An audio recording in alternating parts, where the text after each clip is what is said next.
My people, look who is ready to fly. She wants to sit down, she wants to run, she wants to jump, she can't stay in one place. You want to suck breast. Guys, I am so excited because I want to share a testimony, and I hope that this testimony will inspire you to take action immediately.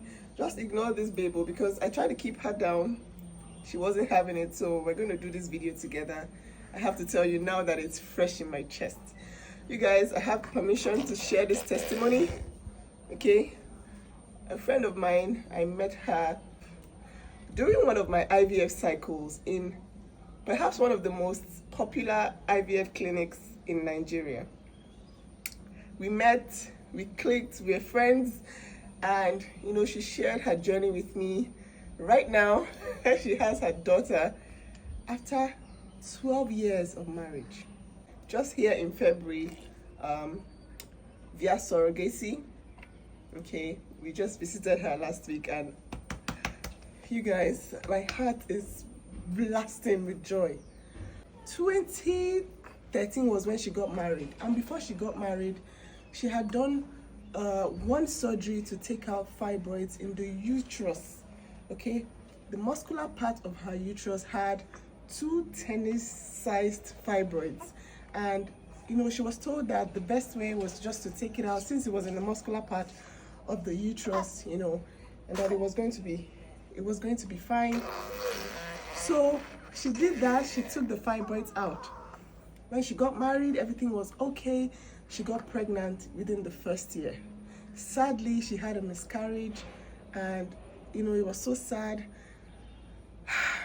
She felt everything was okay. The fibroids were coming back, but they weren't as big. They weren't big enough to cause any issues. Plus, they were not in the actual lining of the uterus, okay?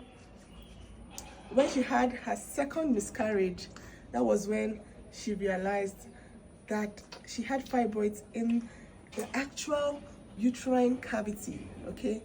And she had to take them out, all right? Because she felt like that was the reason why she was having miscarriages.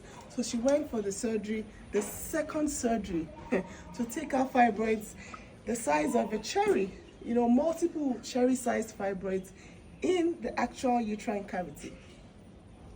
After that happened, they told her to rest for about, a couple of months. She did. And sadly, after the second surgery, that was when the problem started. She was trying, and then they kept trying, and they kept trying. They weren't having any positive pregnancy tests. They tried for a whole year. No, they didn't take in at all. When this whole situation escalated to the second year, she decided to go for IVF as advised by her doctors. So first cycle, no pregnancy. Second cycle, no pregnancy. She left that clinic, went to another clinic where I met her. In that clinic, she tried first cycle, didn't work. So she was like, Nancy, that's when we actually met. She was like, Nancy, this is what I'm going through. I told her what I was going through as well. I was taking in, but I was having miscarriages. She wasn't even taking in at all. So she had done her third cycle, and she was like, you know what? I'm not trying anymore. All right. And then COVID happened. It was a lot. So after COVID, I hadn't spoken to her in a long time, say about 6 months. And so I picked up the phone one day and I called my friend and I was like, oh, hi, how are you? Long time. How are you coping with the pandemic? And then my friend tells me that, she says, Nancy, I have cancer. I was like, what? So I was so confused. I was like, yo, what happened? She said she went for a pap smear and they detected early stage cervical cancer. I was like, Jesus Christ. So, it was a lot for her to deal with. She had to deal with it one way or the other. She was on chemo, she did radiotherapy. Unfortunately, it didn't work. She went into remission. The next thing, it came back full force. And then eventually she had to take out her uterus. This happened in 2022. So they performed a full hysterectomy. So thankfully she had embryos in those 2 clinics where she had cycles, 3 cycles. So she had genuine fear. She was like, okay, what if it doesn't work? First of all, what if these people waste my embryos? She had 7 in the first clinic, she had 5 in the second clinic. What if they waste my embryos? I'm not going to be able to stimulate my eggs anymore, because she had like a really terrible chemotherapy experience. They told her not to bother stimulating her eggs anymore for any further cycles. So she was like, okay, that's it for my genetic material. I have only 12 embryos left in this world. What do I do, Nancy? I'm scared. What if they are scammers? What if I was like, yo, this is the agency I'm using. I don't think anybody should be going through surrogacy without doing it the right way. You should not be going through any of that without a proper agency, okay? So I told you guys the agency that I used. I tagged them several times in the video that I made, but people keep asking me, Nancy, what agency did you use? All my friends that are going through these issues with me, I have recommended my agency to them. Okay, Meet Surrogate Mothers was what I used, and I told her, listen, that is what you need to do. Surrogacy is the only way, and if you have fears, go to them, meet them. They would allay all your issues, all your troubles. And she did, all right?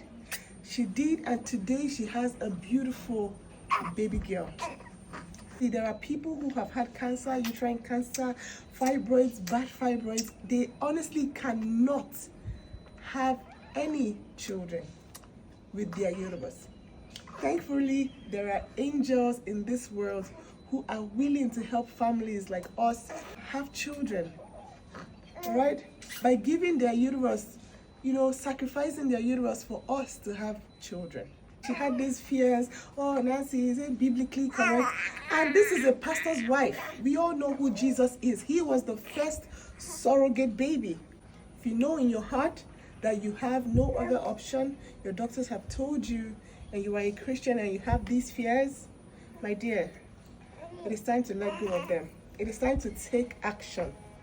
I was so happy. You know what? I encouraged her to go the surrogacy route. When I told her that our own surrogate was pregnant, that is what pushed her to say, okay, you know what? I'm going to do it. I'm going to try. It is time to take action. If you are going to do surrogacy at all, do not make the mistake of using an agency that is not experienced, a proper, legal, fully functional, fully present agency.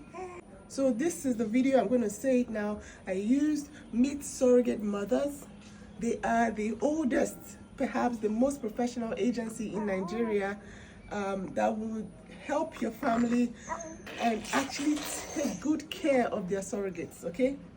They've been doing this for a very long time.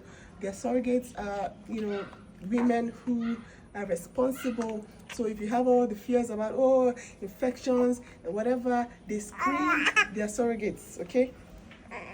They take perfect good care of them. You could visit the agency, find out everything you want to know about the process, and do it the right way. Since I started talking about surrogacy, my eyes have now been opened to the misconduct that is going on in the industry. All right, you don't want any mess surrounding your own journey. You're gonna do it the right way. Use a proper agency. Okay, this video is to encourage you. If you've been going through it, this is the time. Act now.